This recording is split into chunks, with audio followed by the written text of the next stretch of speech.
purifie ma bouche. Oins-la, Seigneur, de ton onction. Et ce qui sera sorti de ma bouche vient de toi. Dispose notre entendement et que nos cœurs soient capables à garder ta parole. Au nom de Jésus-Christ. Amen. Amen. Est-ce qu'on peut acclamer très fort le roi de gloire? Gloire à l'agneau, gloire au Seigneur. Gloire à Jésus. Nous prenons nos Bibles, nous pouvons nous asseoir.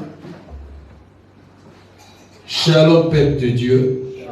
Que la paix de notre Seigneur Jésus-Christ soit avec nous. Nous sommes dans le livre de Jérémie, chapitre 15, le verset 18 à 19. Jérémie, chapitre 15. Nous allons honorer la parole du Seigneur. Verset 18 à 19.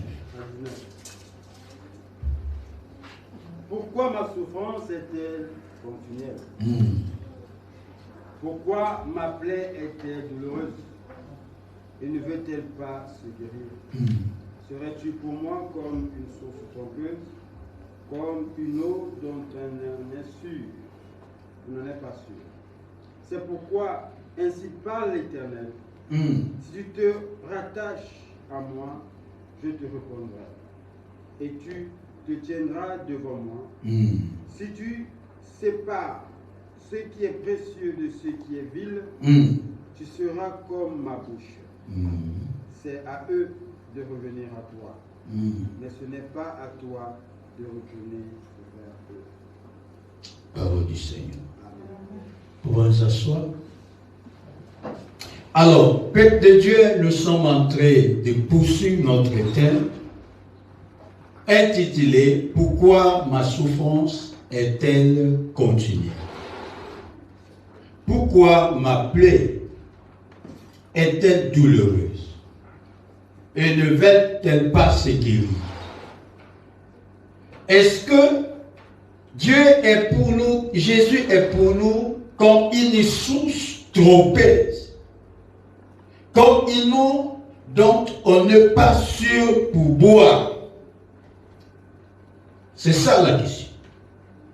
Cette question, c'était une conception de quelqu'un à qui la souffrance a tellement dépassé le nouveau, à qui cette personne a cherché des solutions par rapport à la situation qu'elle traversait, et que cette personne n'arrive pas à trouver la solution. Or, on ne peut jamais trouver une meilleure solution de nos problèmes si on n'est pas en contact avec celui qui est la source de solution. Alléluia. Ici, Israël est en train d'accuser Dieu, est en train d'accuser Christ, mais Christ n'avait rien à voir avec ce qui se passait en Israël. Écoutez, bien-aimés dans le Seigneur, l'Éternel, notre Dieu, n'aura jamais à voir avec ce que tu dois traverser dans la vie comme souffrance. Il n'a rien à voir avec ça. Cela ne vient même pas de lui. Alléluia. Parce que lui, il a programmé des projets de paix, non de malheur, pour nous donner un avenir et de l'espérance. Mais si quelqu'un traverse des moments de souffrance qui ne s'arrêtent pas, ce n'est plus le problème de Dieu, parce que le Seigneur t'a donné sa loi, il t'a donné sa parole. Tout est dans sa parole. Au commencement était la parole était avec Dieu et la parole était Dieu. Tout a été fait par la parole, tout a été créé par la parole. Toute la solution se trouve dans la parole. Toutes les réponses se trouvent dans la parole. Un jour, Rebecca avait un problème, avait une situation où les enfants s'étaient dans son ventre.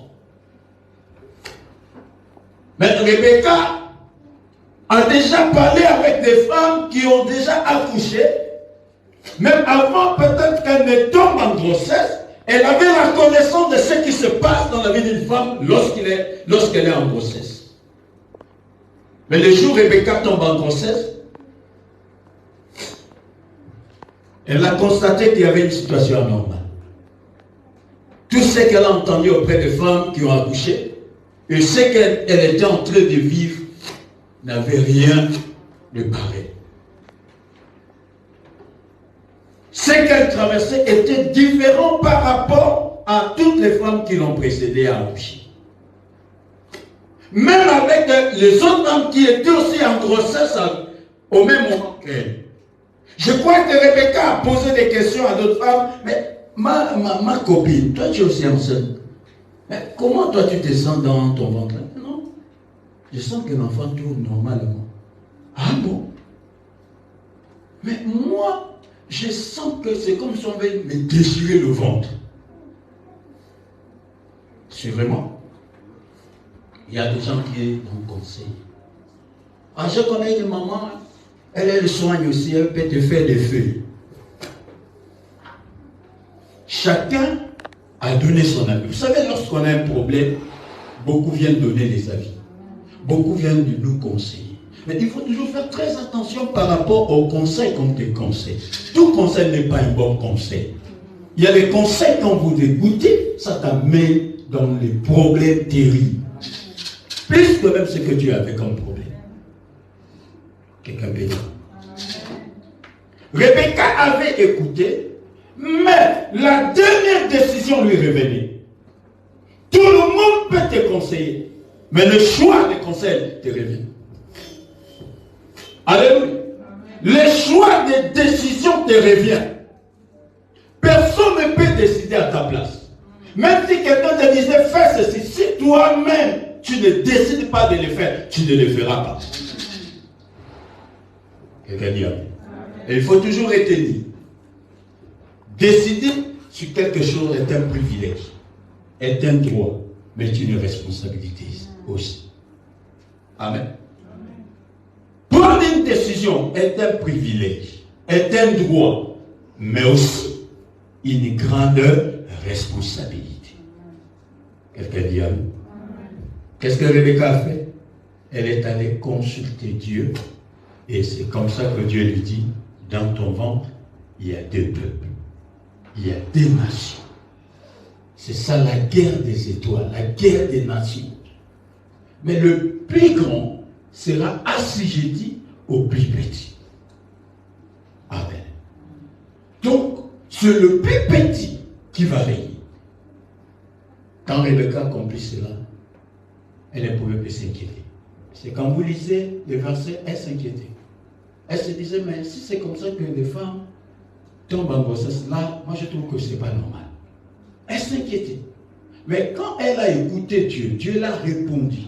Dieu a répondu à sa question. Le Seigneur lui a dit, il y a deux peuples, il y a deux nations, et le plus grand sera assujetti au plus petit. Voilà la raison pour laquelle que vous sentez les bousculations. Vous sentez les agitations. Parce qu'il y a une guerre.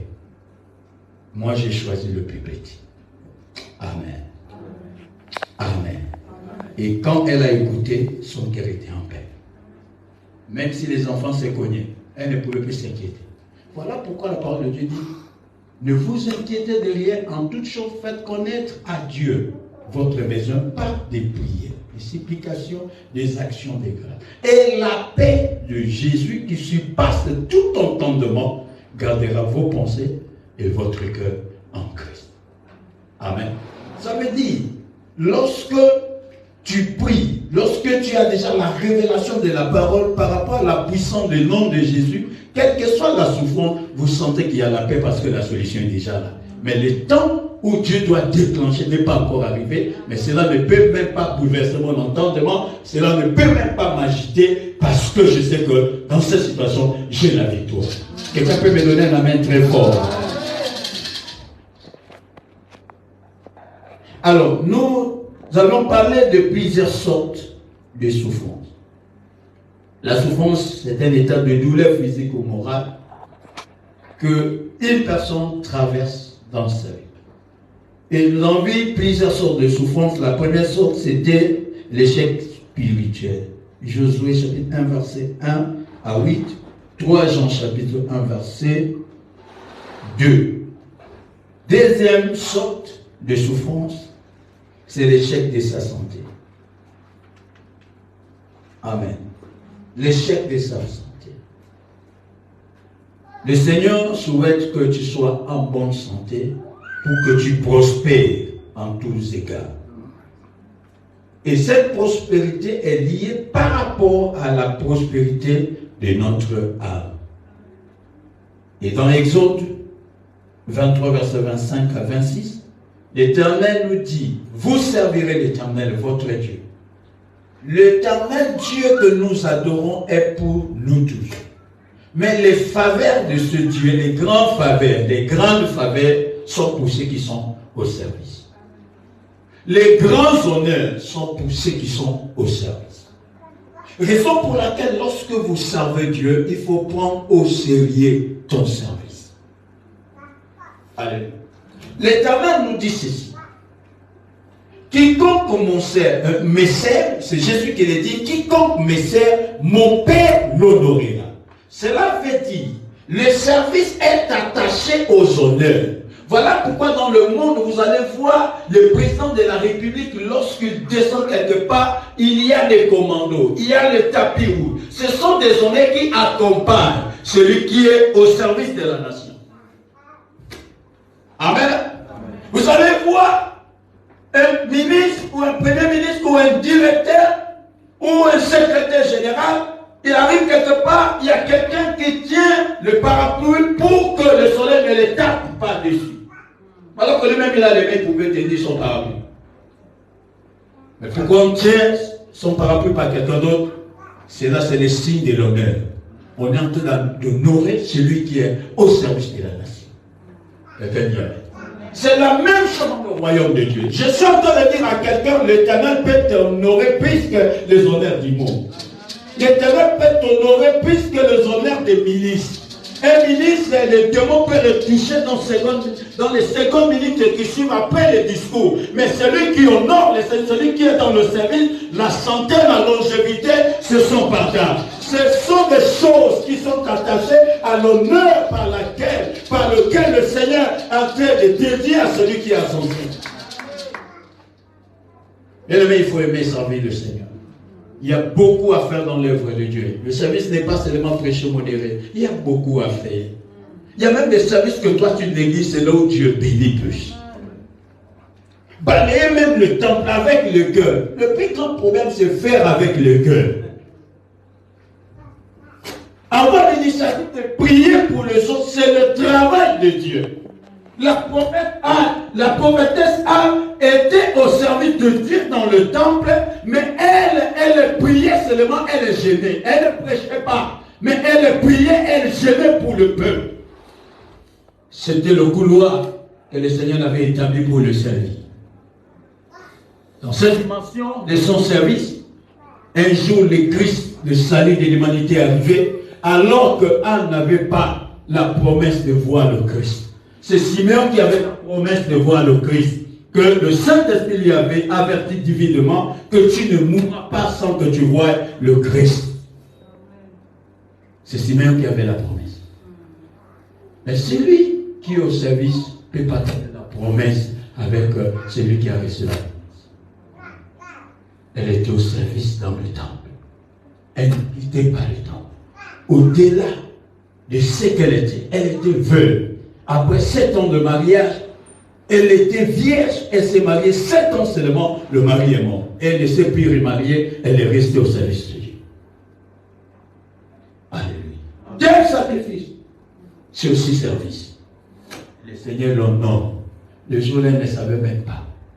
Le Saint-Esprit ne l'avait même pas averti que c'est aujourd'hui, comme j'avais présenté, Christ le Sauveur de l'humanité. Mais puisqu'elle était attachée à la vision, elle était attachée à son service, elle aimait son service, elle vient encore au temple pour prier comme d'habitude. C'est là où elle voit Jésus. Amen. Amen. Et elle va parler de cet enfant Jésus. Amen. Amen. C'est très important, bien aimé. Le service te donne la bonne santé, parce que c'est avec la bonne santé qu'on peut servir l'Éternel. Tu ne peux même pas servir Dieu si tu n'es pas en bonne santé. Troisième souffrance, c'est l'échec professionnel. Quand on échoue dans son travail. Tout travail procure l'abondance. Tout travail procure l'abondance. Ça veut dire, lorsqu'on travaille, le travail nous amène à l'abondance. Amen. N'importe quel travail. Mais il suffit seulement d'avoir l'esprit ouvert. Amen. Vous travaillez avec Dieu et l'Esprit de Dieu t'ouvre l'esprit pour voir. Et j'ai donné l'exemple de nos bien-aimés qui viennent souvent de l'Afrique de l'Ouest. Ils viennent là et puis ils se mettent quelque part comme un gardien. On lui dit, bon, on va te payer 100 000, mais tu dors ici, tu manges ici, voilà ta petite chambre est là. Et puis il accepte. Quand il n'accepte pas ça pour qu'il reste là éternellement. Pour qu'il trouve sa retraite là. Mais ce n'est qu'un point de contact. L'Éternel peut avoir des choses pour ta vie, des grandes bénédictions. Mais s'il n'y a pas un point de contact, ces grandes bénédictions ne pourront jamais se révéler. Hein? Je veux toujours dire que Dieu a déjà créé. Il ne pourra plus recréer. Il a déjà créé. L'enfant qui a mené 2 poissons et 5 pains, il fallait qu'il y ait 2 poissons et 5 pains pour que plus de 5000 hommes mangent et qu'il y ait le reste. Et vous allez voir que ce jeune homme qui dort là, il mange même mal. Ce que tu seras demain dépend de ce que tu fais aujourd'hui. Hein? Voilà pourquoi dans le système du royaume de Dieu, le système du royaume de Dieu est un système de croix rose. La croix rose. Hein? La croix rose veut dire dans le système du royaume, il faut d'abord passer par les douleurs, par la souffrance. Pour que demain, tu vives une vie rose. Et tu vivras cette vie pour l'éternité. Jusqu'à ce que le Seigneur vienne enlever son église. Mais l'autre côté, on dit la rose croix. Ça veut dire tu commences par la rose. Hein? Tout est rose. Mais tu finis par la croix. Est-ce que vous voyez ça? Finir par la croix, c'est pas facile. Finir par la croix veut dire, dans notre terme, finir dans la souffrance. C'est comme ça que le diable travaille. Il dit la rose croix. La croix, c'est la souffrance. Amen. Mais chez Christ, c'est la croix. Après, c'est la rose. Voilà pourquoi il a dit aux filles des Zébédée, vous voulez être à ma gauche, à ma droite. Est-ce que vous allez boire la coupe? Est-ce que vous allez boire la coupe? Oh, quand il parle de la coupe, il parle de la croix. Est-ce que vous allez supporter ce qui va mal? Quelqu'un dit amen. Tout travail procure l'abondance. Mais l'abondance du travail dépend de ton esprit éclairé. Quand l'esprit est éclairé, peu importe le travail que tu fais, tu peux vivre l'abondance. Tu peux devenir fort, tu peux devenir puissant. Et pour des générations. Quelqu'un dit amen. Quelqu'un dit amen. 4e élément, l'échec scolaire. L'échec scolaire. Tous ceux qui échouent ont un esprit obscurci. Leur intelligence est voilée. Quand l'intelligence est voilée, tu ne peux plus voir, tu ne peux plus comprendre. Et cette étape peut t'amener sur le plan spirituel. Où, quand tu rêves, le matin tu te réveilles, tu ne t'en souviens même pas. Tu n'as même pas le contenu, tu n'as même pas l'idée. Il y a même des gens qui se réveillent comme ça, ils ne savent même pas qu'ils avaient rêvé la nuit. Mais quelques-uns vont te dire, ah j'ai rêvé, mais j'ai oublié. Mais certains, il a rêvé, il se réveille là, normalement, il ne sait même pas qu'il a rêvé. Et l'ennemi aime ça. Bon, la parole de Dieu déclare.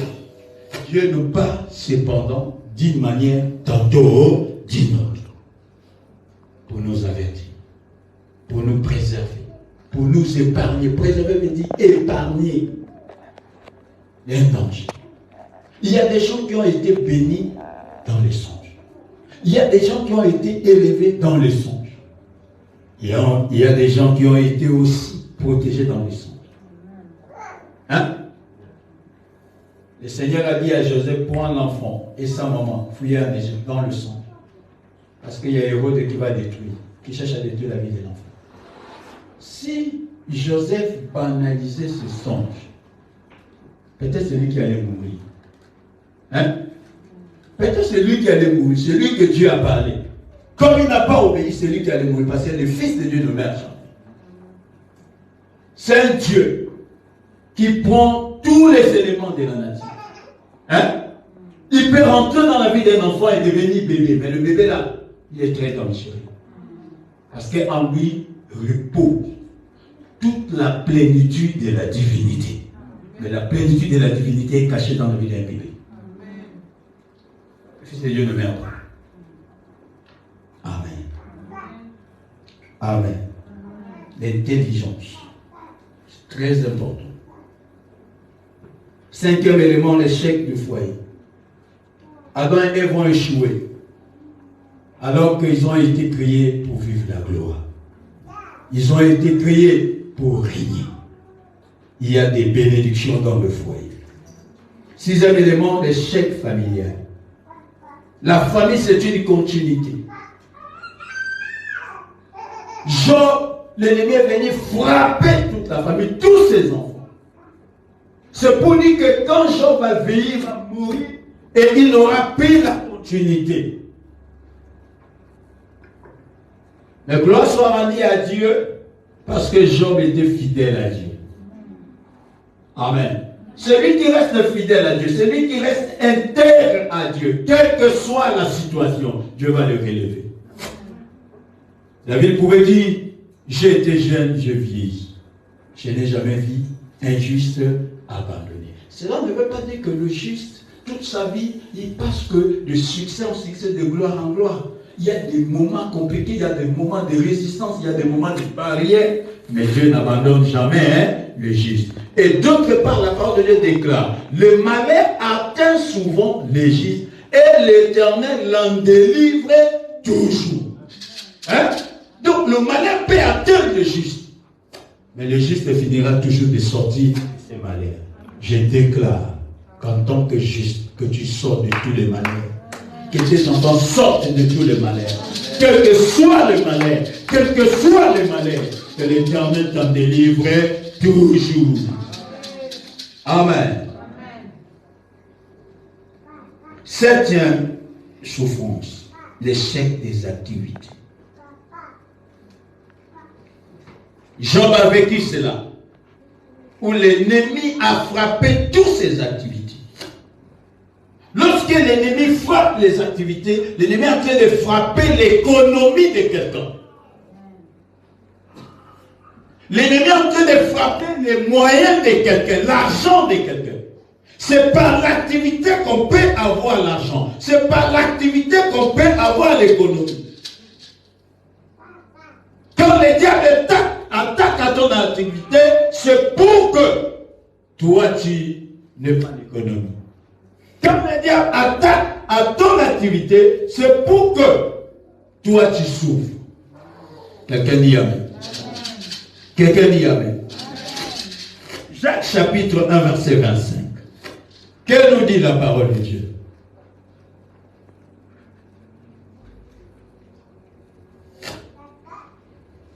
Jacques chapitre 1 verset 25.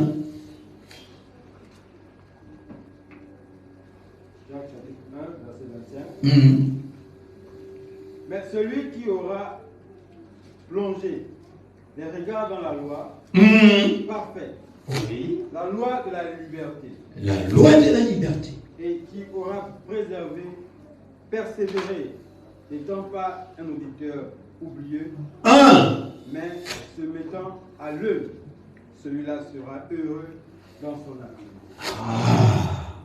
Est-ce qu'on peut nous répondre ça?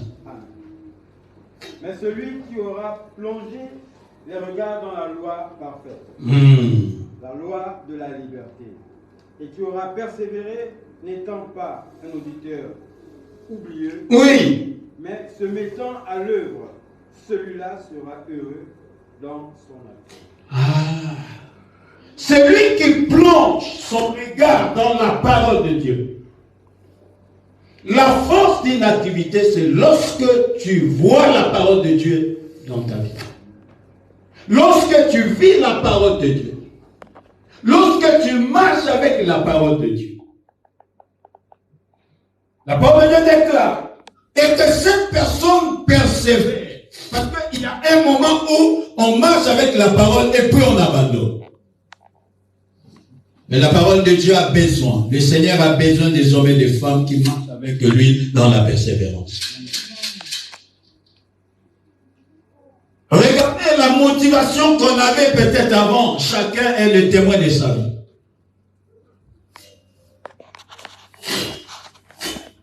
Chacun est le témoin de sa vie. Regardez la motivation qu'on avait avant. Regardez ton premier amour. Est-ce que tu as toujours ce premier amour? Ou tu es déjà habitué avec la parole? La vie chrétienne n'est pas une vie d'habitude. On ne s'habitue jamais avec Christ. On ne s'habitue jamais, quelle que soit la connaissance, les dons qu'on peut avoir. Les dons là nous viennent de quelqu'un. Et on doit respecter celui qui est auteur de ces choses. Bien aimé, que les dons spirituels ne nous éloignent point du Seigneur.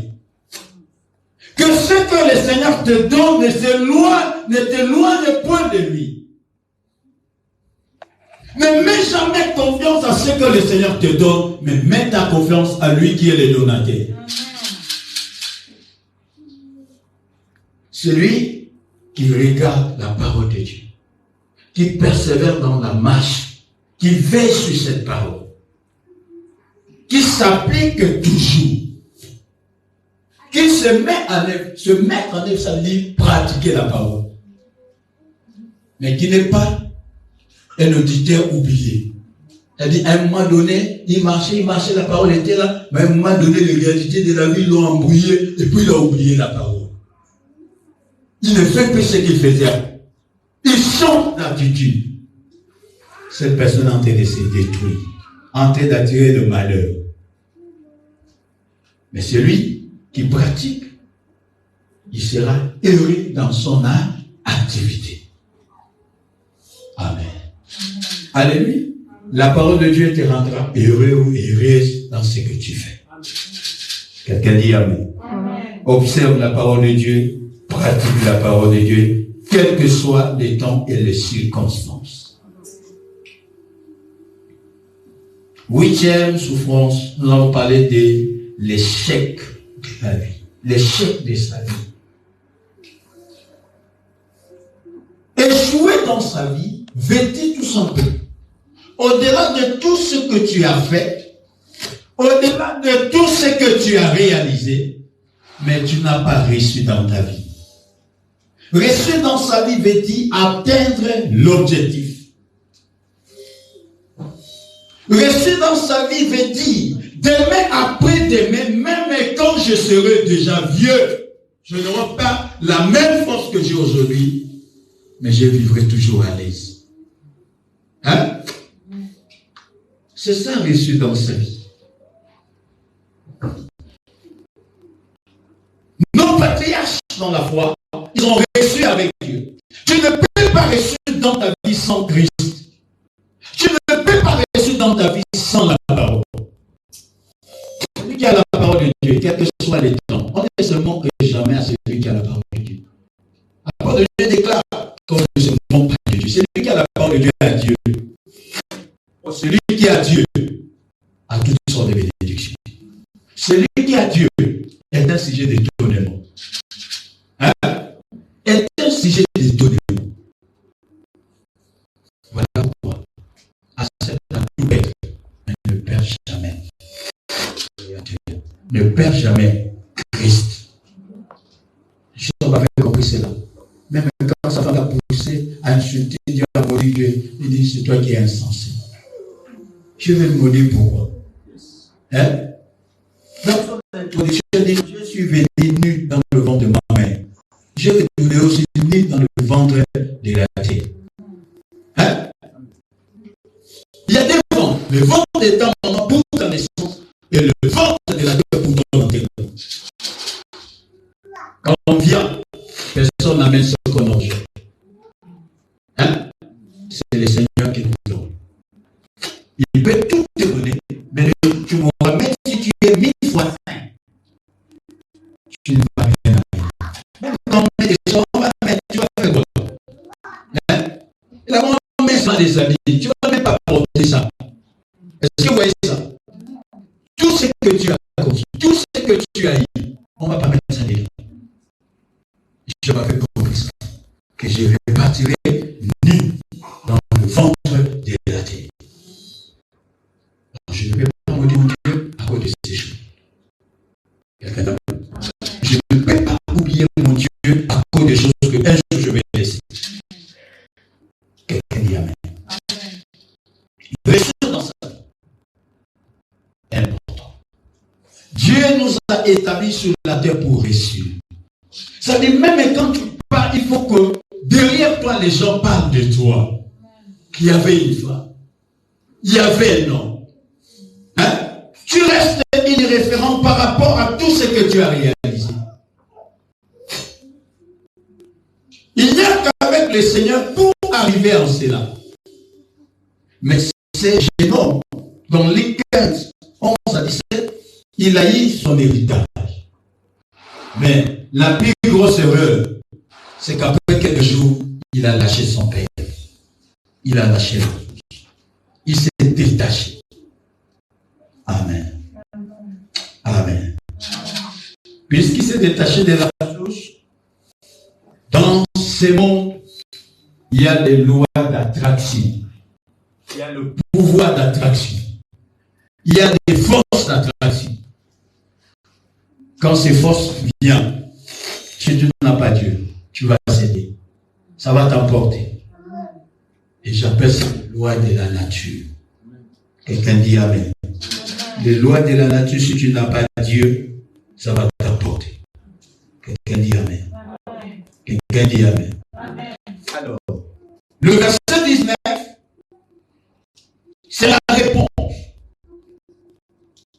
Israël parlait de la souffrance. Israël accusait le Seigneur, alors que le Seigneur n'était pas la cause de la souffrance. Écoutez bien, lorsque tu vois des choses qui ne marchent pas dans ta vie, n'accuse personne. Rentre d'abord en toi-même. Vérifie d'abord ta vie. Est-ce que ta vie est en ordre avec le Seigneur? Est-ce que ta vie est en ordre avec la parole?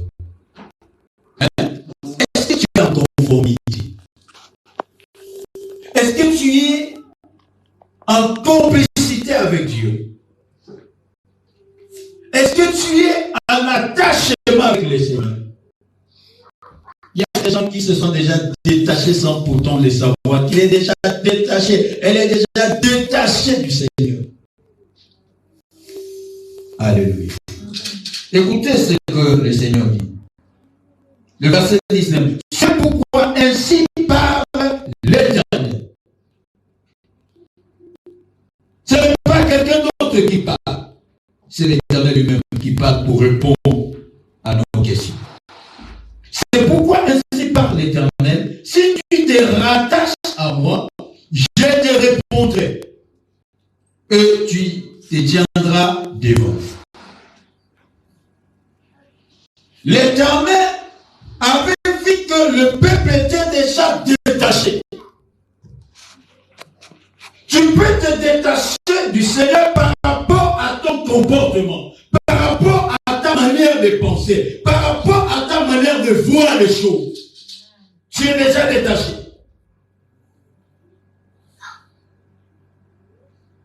Tu es déjà détaché. Ton comportement peut te détacher de sa présence. Jean chapitre 5, chapitre 15, verset 4.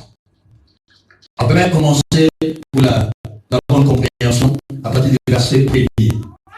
Jean chapitre 15, du premier verset jusqu'au verset 4. Jean chapitre 15, du premier verset au verset 4. Je suis le vrai cep, et mon père est le vigneron. Oui. Tout serment qui est en moi, et qui ne porte pas de fruit, il le reprend. Il est étrange. Et tout serment qui porte du fruit, il le monte. Il le monte. Afin qu'il porte encore plus de fruits. Déjà, vous êtes purs à cause de la parole que je vous ai annoncée. Demeurez en moi et je demeurerai en vous.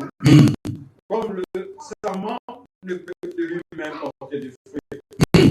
Il ne demeure pas attaché au ciel. Ainsi, vous ne pouvez non plus si vous ne demeurez en moi. Amen. Attachement au Seigneur, c'est déclaré dans sa parole. Restez longtemps. Que ces paroles deviennent ta vie. Dans les bons moments, dans les mauvais moments, que la parole du Seigneur devienne ta vie. Quelqu'un me dit amen. Jésus dit, je suis le verset. Mon père est le vigneron. Mais tout serment qui demeure à moi et qui ne porte pas de fruits, mon père le retranche. Vous comprenez? Que je disais tout à l'heure que comment on peut se détacher de Dieu, c'est par rapport à notre mauvais comportement. Tu peux être à l'église, tu viens tous les jours, mais tu as un mauvais comportement. Tu ne changes pas. La parole de Dieu ne te purifie pas. Maintenant que le chapitre 3 nous dit, maintenant vous êtes pire à cause de la parole que je vous ai annoncée. Donc la parole de Dieu sort, ça doit purifier le cœur de quelqu'un. Ça doit enlever une mauvaise habitude. Ça doit enlever un mauvais comportement. Il y a des gens qui viennent zèler avec les zèles avec le mauvais comportement. L'apôtre Paul pouvait appeler cela le zèle amer. Un zèle qui tue, qui détruit la foi des autres, qui détruit la vie des autres. Par rapport à ton comportement, tu ne sais même pas que tu blesses beaucoup de gens. Les gens sont blessés. Hein? Cette attitude-là est l'image d'une branche qui est collée à la principale, mais la branche là ne produit pas de fruits. Puisque la branche ne produit pas de fruits, le père, c'est lui qui a planté la plante, va t'enlever. Ça veut dire que tu ne sers à rien. Voilà pourquoi l'apôtre Paul, dans 1 Corinthiens chapitre 13, il va dire, il va parler de l'amour. Il dit, est-ce qu'on peut lire l'écriture? 1 Corinthiens chapitre 13.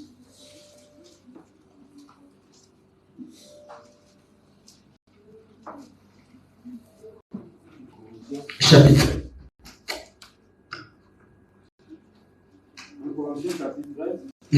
À partir du premier verset.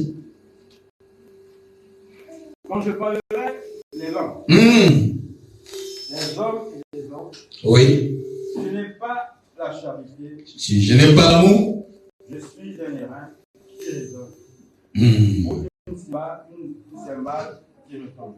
Oui. Et quand j'aurai le don de prophétie, oui.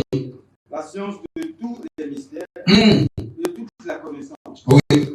Quand j'aurai même toute la foi, jusqu'à transporter les montagnes. Oui. Si je n'ai pas la charité, oui. Et quand je distribuerai tous mes biens, pour la nourriture des pauvres, quand je livrerai même mon corps pour être brûlé, oui. Si je n'ai pas la charité, si je n'ai pas la charité, cela ne me sert à rien. Amen. Vous venez dans le chapitre 5, verset 20.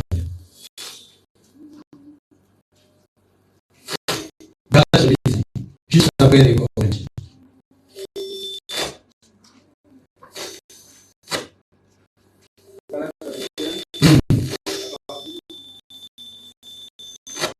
À partir du verset 22.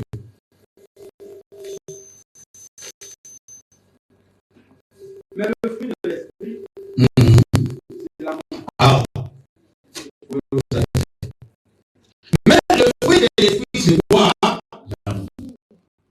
Oh, l'amour, c'est Dieu. Vous voyez ici, dans 1 Corinthiens chapitre 13, il y a une contradiction.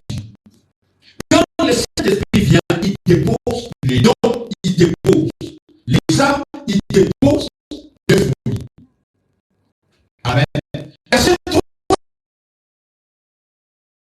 les fruits, c'est pas n'importe qui. C'est lui qui a le fruit du Saint-Esprit. Et le fruit du Saint-Esprit, c'est la manifestation de Dieu lui-même dans la vie de l'homme. Hein? C'est un travail que le Saint-Esprit a fait, un travail de fond, un travail intérieur. Il l'a nettoyé. Et le fruit commence à sortir. Et ce fruit-là, c'est l'amour. Hein? C'est Dieu lui-même. L'apôtre Paul dit, même si j'impose les mains aux malades, il y a des miracles extraordinaires. Mais si l'amour véritable de Dieu n'est pas à moi, ce que je fais là, ça n'a rien à voir avec le royaume. Hein? Et Jésus lui-même parle dans Jean chapitre 15, il dit, tout serment qui est à moi, mais qui ne porte pas de fruits. Hein? Tout serment qui est à moi, mais qui a seulement les dons. Les dons, c'est le feu. Hein? Vous allez voir, hein, le manguier donne le feu vert. C'est vertu. Mais ce n'est pas ce que les gens attendent. Hein? Ce que les gens attendent, la saison des mangues. Il faut que les branches là produisent des mangues. Hein? Oh, le feu donne beaucoup de travail.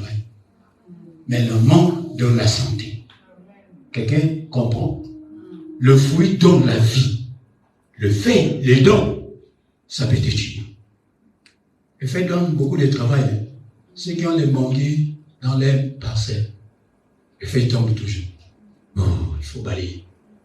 Que ce soit la saison sèche, la saison de pluie, ça donne le fait, ça tombe, il faut balayer. Mais le fruit ne vient pas à tout moment. Quand ça vient, c'est pour faire du bien.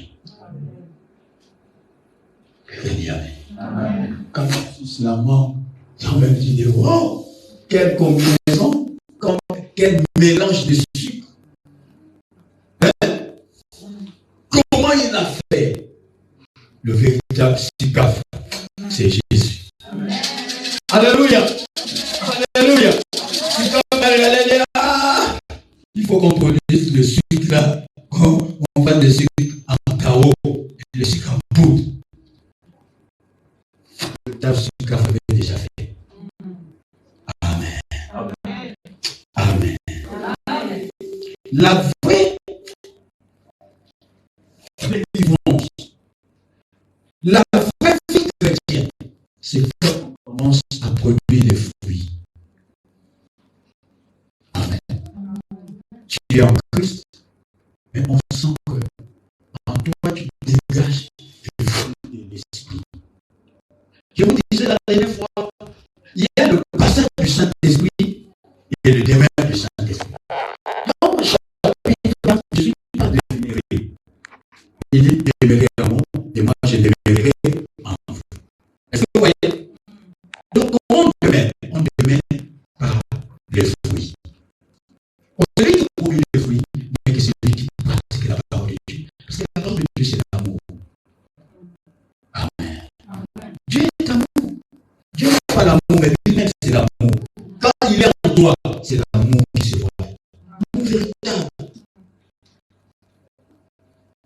Quelqu'un dit, je ne vais pas parler des autres amours, mais je parle de l'amour agapé. L'amour de Dieu. L'amour sans intérêt. Hein? L'amour qui n'a rien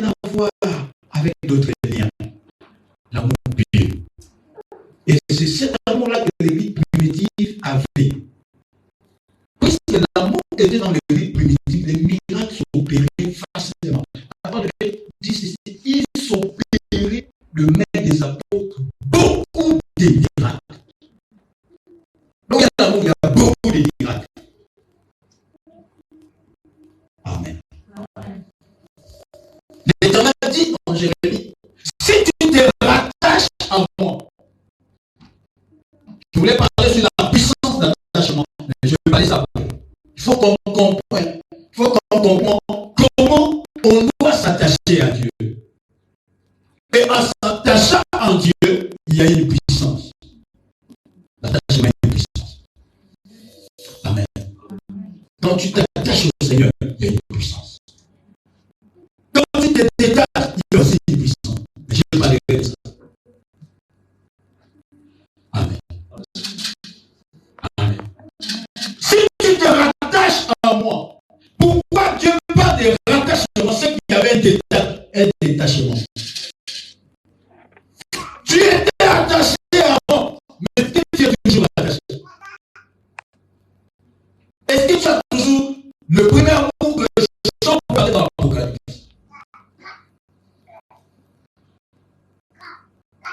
Où tu laissais toutes choses. Aujourd'hui, il y a des gens qui sont en train de regarder seulement la série. Ah, la série, j'aime ça. Je ne vais pas manquer l'épisode. Alors qu'il y aura la bénédiction. Toutes les semaines, on va vous ramener la même chose. Mais quand ton intelligence est voilée, c'est là qu'on parlait de l'intelligence. Hein? Quand ton intelligence est voilée, tu ne vois même pas ça.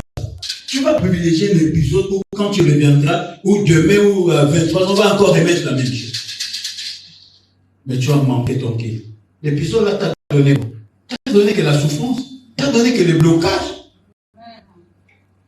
Que le peuple sorte dans cette manière de voir les choses.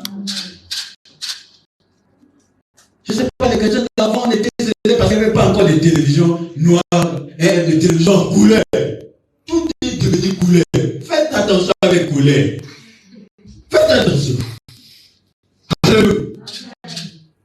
Avant, les chrétiens, il n'y avait même pas de télévision. Voilà pourquoi les économistes, ils ont compris, c'est un peu, ils interdisent même de télé dans la maison. Une personne ne regarde télé. Ça vous distrait. Ce n'est qu'une manière de sauver les âmes.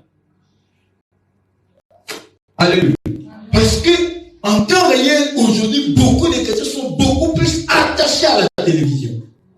Attachés au téléphone. Avant, il n'y avait pas ça. Hein? Avant, quand il y avait les téléphones, Ericsson, vous connaissez Ericsson? On appelait ça le bois. Hein? Ericsson. Regarde, Ericsson avait la dimension de mon bras. Donc, quand quelqu'un attrapait Ericsson, et à ce moment-là, celui qui a Ericsson, tout le monde est autour de lui. Ericsson, Sony Ericsson. Amen. C'était rare. Il n'y avait pas de WhatsApp. Hein? Tout est permis, mais tout ne met pas ici. Aujourd'hui, il y a des iPads, iPhone, ceci, iTechno, il y en a aujourd'hui. Hein? Avec des options terribles. Mais faites attention. Soyez au-dessus de ces choses. Cela veut dire, quand c'est l'heure de mon culte, je vais à l'église.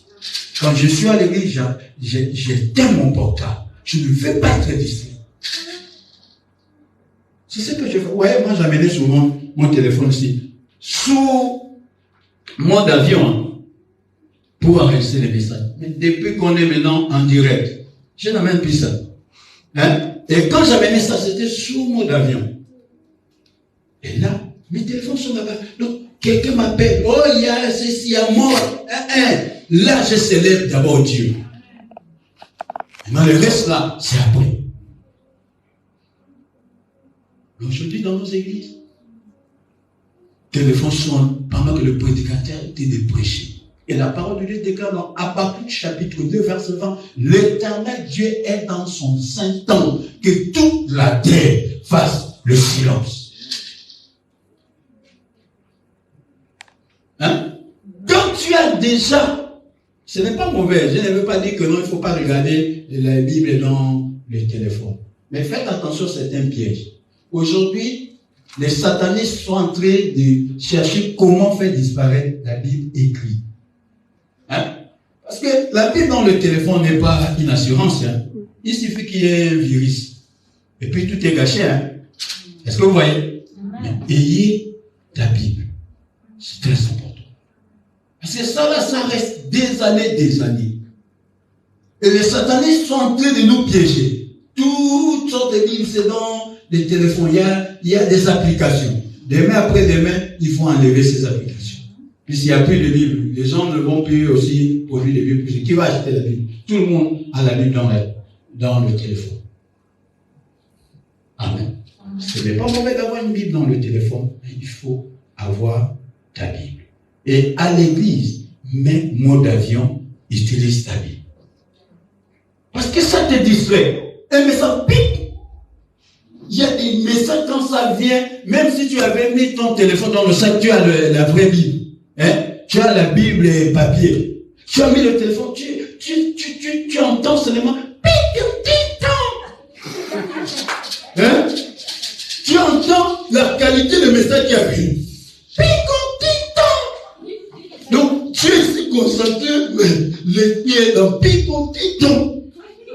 À un moment donné, tu vas laisser pour vérifier qui est envoyé. Alléluia. La distraction. Et pendant ce temps, il y a quelque chose qui devait visiter ta vie, tu es passé à côté. Quelqu'un dit amen. Quelqu'un dit amen. Quelqu'un dit amen. Si tu te rates, reviens au Seigneur. Le Seigneur, lui, il ne voyage pas. Lui, c'est l'omniprésent. Hein? Lui, il ne se balade pas comme Satan a dit. Moi, j'ai chanté de me balader partout dans le monde. Vous savez pourquoi? Parce que Satan n'est pas omniprésent. Retenez ça. Satan n'est pas omniprésent. Le diable ne sait pas ce qui se passe là-bas. Hein? Il n'est pas omniprésent. Lui se balade. Et il a seulement mis son organisation en place pour collecter les informations. C'est tout. Mais le Seigneur, il est partout. Mais il n'agit pas partout. Il agit là où il y a sa volonté. Hein? Il y a des gens où Dieu regarde comme ça, il voulait le sauver. Moi, je ne te connais pas. Hein? Je te laisse. Mais Dieu est là. Hein? Quand les gens meurent là, Dieu est là. Quand Dieu permet qu'un chrétien, un vrai chrétien, ils sont arrivés. Qu'ils viennent avec glorifier. Amen. Alléluia. Alléluia. Donc, bien aimé, attache-toi au Seigneur et produis des fruits. Tout est là. Dans les sacs, il y a tout ce qu'il faut pour qu'une branche produise des fruits. Mais pourquoi tu ne produis pas de fruits? Voilà pourquoi je ne peux pas te dire. Jésus dit que tout ça manque qui demeure attaché à moi, mais qui ne produit pas de fruits. Tout ça manque qui est à moi et qui ne porte pas de fruits, il les retranche. Dieu est donné. Avec des messages comme ça, tu ne les changes pas. Dieu est tombé, il t'a délivré de d'autres situations, mais ton cœur reste toujours éclairé. Le Seigneur est donné. Mais en fait, il décide déjà, je l'enlève. Il me sert de rien, il me sert de rien. De pousser sur le Seigneur à atteindre cette dimension de décision. Et tout ça, qui te met enfant, mais qui ne porte pas de fruit, mon Père, le retranche. Voilà la dernière décision. Pourquoi? Parce que tu es déjà détaché. Hein? Ça, on appelle ça la loi des fonds. La forme, c'est seulement la manche qui est attachée, mais le fond, c'est déjà détaché. Hein? Il y a des relations qui sont des relations de forme, mais le fond fond, ce n'est pas ça, c'est l'hypocrisie. C'est la méchanceté. Il y a des amitiés qui sont des amitiés fortes. Vous voyez les gens là, mon ami, c'est la forme. Mais le fond, c'est l'hypocrisie. Il n'y a pas d'amitié sincère. Bien aimé, ne soyez pas un chrétien de fond. Mais soyez un chrétien de fond. Le fond, c'est le fruit. La forme, c'est le palais. Hein?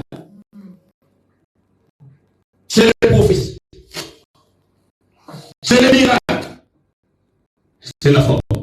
Ah non, c'est comme un nom de Dieu, ça c'est dans les. Mais est-ce que c'est dans Dieu? C'est ça. Hein? Il y a un jugement des hommes et un jugement de Dieu. Il y a une appréciation des hommes et une appréciation de Dieu. Or, l'homme apprécie selon ce qui frappe ses yeux, ce qui attire son regard. Alléluia. Regardez, Samuel est parti, un prophète. Il est parti par l'ordre de l'Éternel pour oindre l'un des enfants d'Isaïe. Et quand il arrive, Isaïe fait sortir le costaud. Le seul costaud. Il y a ceux qui étaient même avec Saül. Quand Samuel regarde le premier, Samuel dit, c'est lui. Hein? Mais c'est l'Éternel qui lui dit, il ne faut pas suivre. Pas suivre.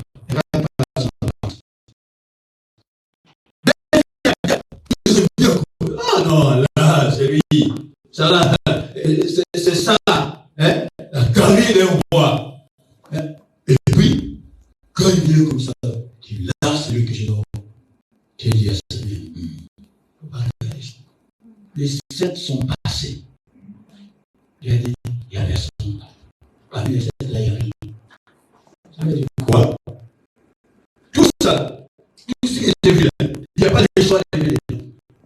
Et puis, Isaïe lui-même, pour lui, c'était les 7 là, qui pouvaient faire mieux. Hein? Mais David, l'homme de la forêt, lui, c'est la forêt. Il chantait les divers. Ce n'est même pas le lieu que tu es. Mais c'est ce qui compte. C'est ton alliance avec le Seigneur. Alléluia. Ce n'est même pas la famille où tu es. Mais ce qui compte, c'est ton alliance avec le Seigneur. L'alliance est dans l'éveil. L'homme agité. L'homme tranquille. Mes projets étaient dans le débat. Hein? Il évite des gens de rien. Hein? Des gens de pauvres.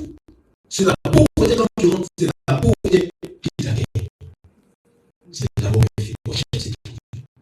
Mais la violence, elle cherche. La violence que tu as avec Dieu, il fait sortir des familles, quelqu'un qui va venir.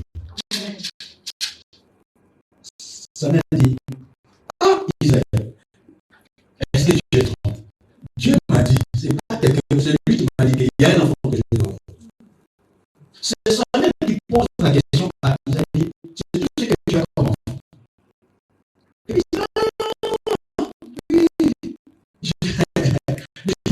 oui, c'est un petit. J'ai dit à quelqu'un, Dieu est petit. Hein, fais-toi petit. Fais-toi petit. Dis à celui qui a à tes côtés, fais-toi petit. Tout ce qui est petit ou petit subit la loi de la croissance. La loi de la croissance t'amènera dans la grandeur. Hein? David était petit dans la course, mais il y avait la loi de la croissance spirituelle qui devait l'amener dans la grandeur. Son père dit, tu es un petit. Il l'appelait petit. Mais Dieu l'appelait grand. Hein? C'est que les gens appellent grand,